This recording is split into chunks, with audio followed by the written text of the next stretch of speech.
How's it going, Eliminators? Today I'm going to be showing you how to professionally replace the fuel line and the primer line on any HSSK or HMSK Tecumseh snowblower engine. A lot of people think that you need to remove the metal flywheel cover to gain access at the fuel line, but today I'll be showing you a much easier way. So with that being said, let's get right into it.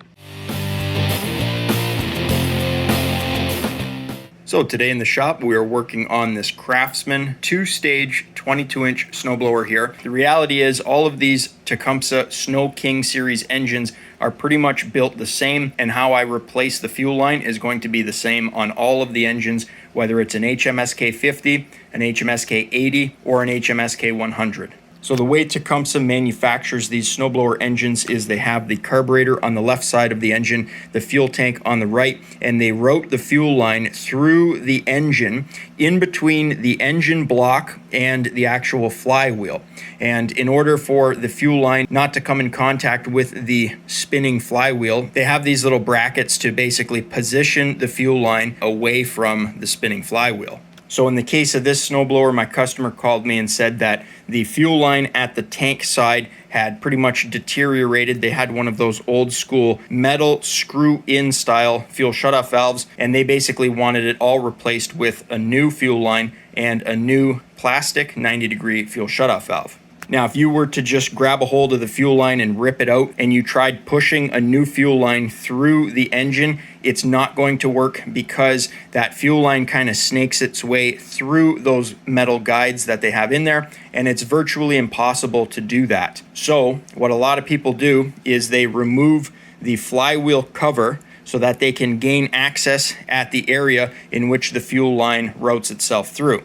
However, that's not how I do it. There's a much simpler way, and I'm going to be showing you guys how to replace a fuel line quickly and professionally with the tools shown in front of you here. Starting from the left, we have an X-Acto knife right there. We have a number 2 Phillips screwdriver. We have a 5/16 inch bit driver. We have a pair of pliers. We have a 3/8 socket on my impact, and we'll discuss the fuel line and that little piece of metal you see there in a moment. I would also highly recommend a magnetic parts tray to keep everything in order. But first, we're going to want to remove the metal carburetor cover from the left side of the engine here. So we're going to be using the Phillips head screwdriver to remove these 2 screws there.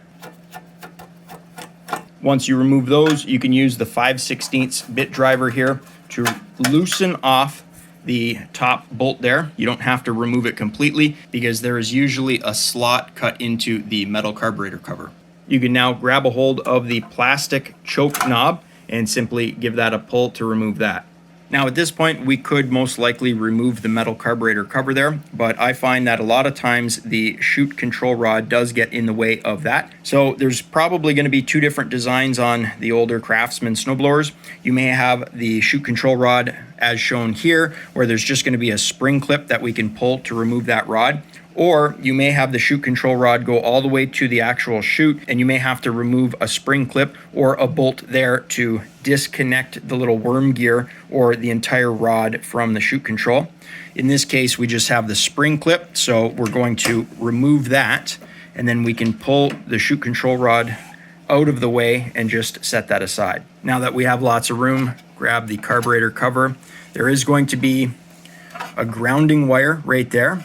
We can just set this metal cover off to the side for now and out of the way. Now at this point, there's going to be 2 things that you want to inspect. Obviously, the fuel line is what we're going to be replacing. You can see that there isn't even a fuel line clamp on that one. But the rubber primer line going from this port here all the way back through down there, and it rotates itself up to the primer bulb there. These little primer bulbs clip into the metal cover there, so you can actually pry them off, and sometimes you might get lucky where you're able to pull out the primer line far enough and we can attach a new primer line to the old one and then pull the old primer line through. So it's going to be similar to how we're replacing the fuel line today, and I'm going to get into that now. So you guys have seen me use this tool in the past. This is just a little wood trim removal tool that we've kind of ground out to allow us to pry off fuel lines from fuel inlets But on this one, you guys are going to notice it's plastic. So we don't want to go in there with any type of tool to pry that, because you could crack that little plastic 90-degree fuel inlet, and then obviously you'll have to replace it, which requires removal of the carburetor, and you have to purchase the part. But in the event that yours is already cracked and needs to be replaced, I do have a video showing you exactly how to remove that. If you'd like to watch that video, I will link it in the top right of your screen, as well as in the description down below. Now at this point, if your fuel line does have a fuel line clamp, use your pair of pliers to squeeze that and slide it as far back as you can. We are now going to be using the X-Acto knife to cut into an area farther back here where the fuel line is going to be hollow. We want to initiate the cut back here so that we can plunge the blade into the fuel line and then let the blade cut the fuel line back to make it easier to pull off of the plastic fuel inlet. Okay, so I was struggling a little bit doing it one-handed, so I just went ahead and did it. So I started the cut back here, and then I allowed the blade to do the cutting, and I just brought it back ever so slightly, back to there. So now that the fuel line is cut, you can simply pry it off of the plastic fuel inlet there, just like that. So because the fuel line comes out of the engine there, underneath the fuel tank, it's going to be a little difficult for me to talk and show you exactly what I want to do. So for the purpose of this video, I will be removing the fuel tank just to make it easier to see. You most likely won't have to do this extra step, but if you do have debris in your fuel tank, removing the fuel tank would give you a good opportunity to flush it out and make sure it's clean. Using my Milwaukee Impact, I'm just going to remove the two 3/8 headed screws here. So again, this fuel tank was already empty because the fuel line had deteriorated there and it all dripped out. But this is what we're going to be replacing here. So the customer said he wants a new fuel line all the way back. So at this point, we're going to remove this fuel line clamp here. Using pliers that have a little wider of a face on them, make it a lot easier to clamp down on these OEM fuel line clamps. Now you can see that because the fuel line went into an inline fuel valve and had a fuel clamp on it, the end of it and the face isn't really in good condition. So at this point, you could either use your X-Acto knife or a pair of cutters like that to snip off the fuel line to get yourself a fresh, nice end on this fuel line. That's going to be important for the next step. Don't worry about the fact that you're shortening the fuel line. We're going to be replacing it anyways. So it'll go from looking a little something like that to having a nice fresh cut edge just like that. So how am I going to simultaneously remove that old fuel line and install a new one at the same time? Let's go over to the workbench and I'll show you. So at this point, we are going to be talking about the fuel line, but more specifically, this little piece of metal here. This is what used to be a 5/16 inch bolt that was cut down to give us essentially a small piece of threaded rod. And as you probably figured it out by now, I'm going to be using this threaded rod to thread into about halfway into the new fuel line. And then we were going to thread this threaded rod with the new fuel line into the old fuel line that we just cut that nice new face onto. If you guys are wondering what length we cut our threaded rod to, it measures just under 1 inch. So that means we're going to be threading this rod approximately 1/2 inch into each fuel line. You guys don't want to cut the threaded rod too long because, as I said, the fuel line kind of snakes its way through those little guides there. And as we can see here, I'll try to get a shot. The fuel line comes out here, and if we keep going straight, you guys can see that the fuel line actually comes out there. So it does kind of go off on an angle. So the longer your threaded rod, that will prevent that fuel line from being able to properly snake its way through. And we've had no issues with the 1 inch threaded rod, so that's what I'd recommend. And then from the left side of the engine here, or the carburetor side, we're going to grab a hold of the old fuel line and we're going to slowly pull the old fuel line out while simultaneously pulling the new fuel line through. Now at this point, I will inform you that you cannot just use any type of fuel line. You are going to want to run OEM Tecumseh branded fuel line because there is going to be a size difference between something like the Tecumseh line and what people most commonly try to use, which absolutely will not work, and it's just going to give you a hard time, is the slightly larger Briggs & Stratton fuel line. And I can show you a comparison between the two, and then I'll give you the part numbers so you guys know what to stay away from and what to look for. So I have the two different fuel lines. On the left, I have the Tecumseh, and on the right, I have the Briggs & Stratton fuel line. You guys might not be able to see it on the camera, but the Briggs & Stratton line is much thicker. And again, if you try to fish this stuff through an HMSK engine, it's going to hit those metal guides and you will not be able to get it through. Even if you do the trick that I'm going to be showing you in a moment, where we use the threaded insert to pull the new fuel line through using the old fuel line, this Briggs & Stratton line is so thick that it will end up getting hung up on those metal guides. Hopefully you guys can see that the difference is quite noticeable here. So the part number that you're going to want to use for the HMSK engines is going to be a 430173. That's going to be the original Tecumseh number. I buy it in bulk from Stens, and the part number is a 056-150. Now I do have a piece of pre-cut fuel line here that I just kind of gauged over the top of the engine to give me enough on either side so that I can trim it up and I have plenty to work with. You don't want to cut yourself shorter because you can't add fuel line, but you can always cut it away. So using your pair of pliers, you can now thread the threaded rod into the new fuel line to about halfway of the threaded rod. Once you get the rod threaded into your new fuel line, we can then start to twist the new fuel line and threaded rod into the old fuel line here that we're going to be replacing. And that's why we cut a nice clean flush edge onto it, so that once we tighten this up, we can butt both ends of the fuel line together as close as we can. And just like that, we now have our new fuel line threaded into the old fuel line here, and the connection is nice and tight. Now at this point, you could grab a hold of your old fuel line and simply pull it through. It's a tried and true method that we use here, so we don't have to completely remove a whole bunch of stuff. However, there is one thing that I would recommend. I would highly recommend standing over top of the engine, and as you pull from this side of the fuel line, I would recommend that you slightly put a little bit of pressure on this side of the fuel line. That way you're not just completely pulling on the threaded rod, you're going to have an even amount of pulling and pushing force to ensure that the fuel line does not come off of that threaded rod. And that's going to bring me to my next point. You guys know that this fuel line is in decent enough condition. It's not completely deteriorated. But if yours is, that could make doing this little threaded rod pulling trick much more difficult, because the fuel line could be completely crumbling apart. So if you have a really bad end, you want to pull your fuel line through as much as you can and cut it off to a point where you can get a fresh edge, just like we did on the other side. Now, as I mentioned, if you are pulling on the fuel line from one side, you may notice that you do get hung up on certain spots.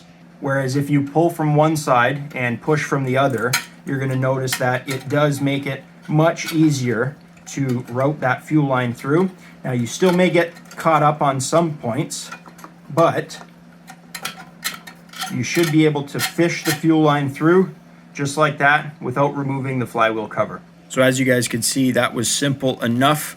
We can now remove the old fuel line here, which appears to have been rubbing on something, and I wanted to show you guys maybe a small crack starting. Let's see if I can get that on camera here. Possible little small crack. He said that the fuel line was leaking and not the carburetor, so I'm assuming because it came with no fuel line connected to the fuel tank that it was that end that was leaking. But it is possible that the fuel line did have a small crack somewhere in the center. Even though the fuel line looks to be in decent enough condition, it's been replaced now. However, I wanted to note that when we remove the threaded rod from the new fuel line, the threaded rod obviously cuts into the rubber, and it's going to damage that little bit of fuel line right at the end of it. So once we remove the threaded rod from our new fuel line, we're just going to cut that back and give ourselves a new fresh edge, and we shouldn't have any issues. Because you can see, hopefully I can get a shot of that, the threaded rod does enlarge the fuel line ever so slightly. And that's why it's important to use the 5/16 threaded rod, because it fits perfectly inside of the Tecumseh fuel line and gives you just enough bite to the point where it does not come off. So we'll just snip off that edge. Again, that's why you always want to leave yourself with extra. And then I can put a fuel line clamp on here. But before we hook the fuel line up to the carburetor, we're going to blow out this fuel line to make sure there's absolutely no debris in it. Basically, that's just my insurance that when I threaded this rod in, if it damaged the inside of that fuel line and pushed little bits of rubber back into the line, we're going to get all of that out before we hook it up to the carb to ensure that no debris goes into the carburetor. If you don't have a compressor like me, just go ahead and blow through that line. That's good enough. So I've pulled the fuel line back as far as I could there, and I've also installed a new or used red fuel line clamp there that I had, and I'm just going to be using a small amount of silicone lube here, and I'm going to spray it onto the end of the plastic fuel inlet there. That'll make installing this new fuel line much easier. Now you may find that the new fuel line fits incredibly tight. Again, the silicone lube will help with installation. However, instead of just grabbing a hold of the new fuel line with a pair of pliers and trying to force it onto the plastic fuel inlet, use the same technique that we used to install the new fuel line while removing the old one. You're going to slowly push from that side as you pull from this side, and you will be able to get the new fuel line onto the fuel inlet there.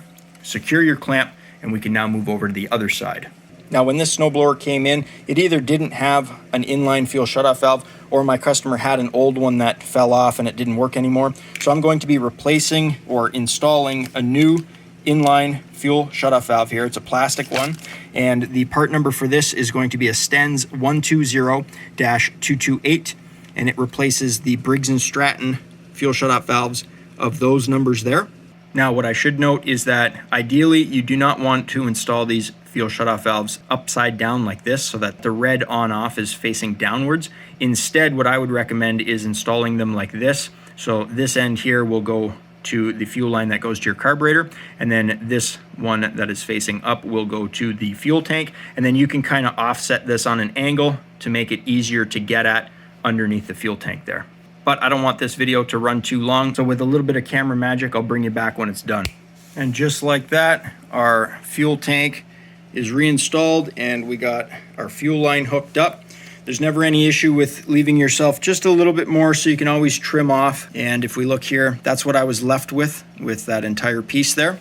So I used a green fuel line clamp up here, because the green ones are slightly larger than the red, and it might be hard to pick up on the camera, but the fuel line does bulge out a little bit because the fuel tank outlet there is slightly larger than barbed inlet and outlet on these 90-degree fuel shutoff valves. And then I used some red clamps there, and this thing came out perfect. You guys can see fuel off, fuel on, super accessible to the side of the snowblower here.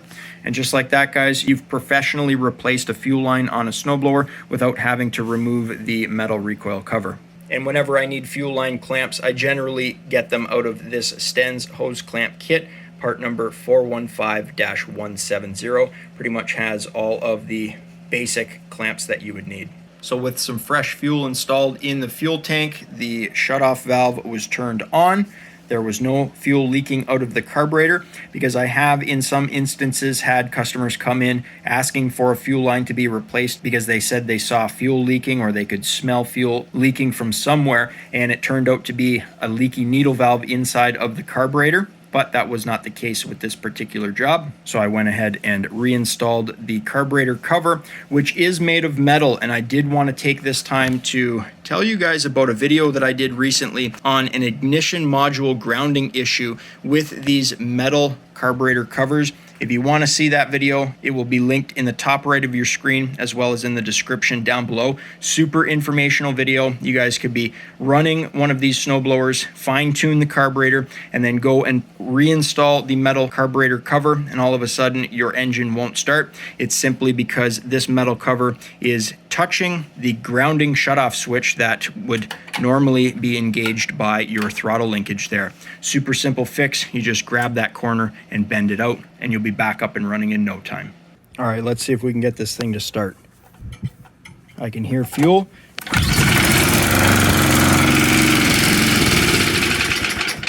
I didn't choke it there because it is quite warm in the garage, but that's a good sign that it fired up.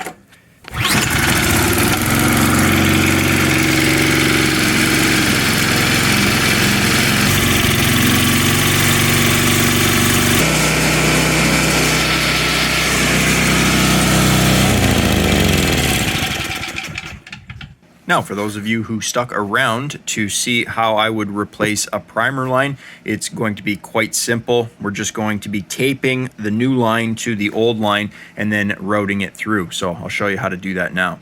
So same kind of engine as the first snowblower, Tecumseh HSSK50, or Tecumseh 5 horsepower on this track-driven snowblower here. And on the primer bulb here, it has this plastic base. Using a small slotted screwdriver, just come in from the side and pry it out, and then you'll be able to pull it out. It only clips in via these two little plastic tabs there. You don't want to pull it out all the way because, again, we're going to be taping the new line to the old one, simply pulling it through. Now, as for what type of rubber hose I like to use for primer line, I do use this Stens 115-319 Tygon primer line here.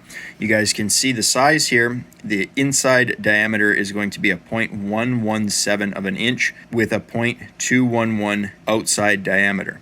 So looking over here on my chart, you guys can see 0.117 is just under 1/8 of an inch inside diameter. Now this has a wall size of 0.047 of an inch, so it's got a decently thick wall on it.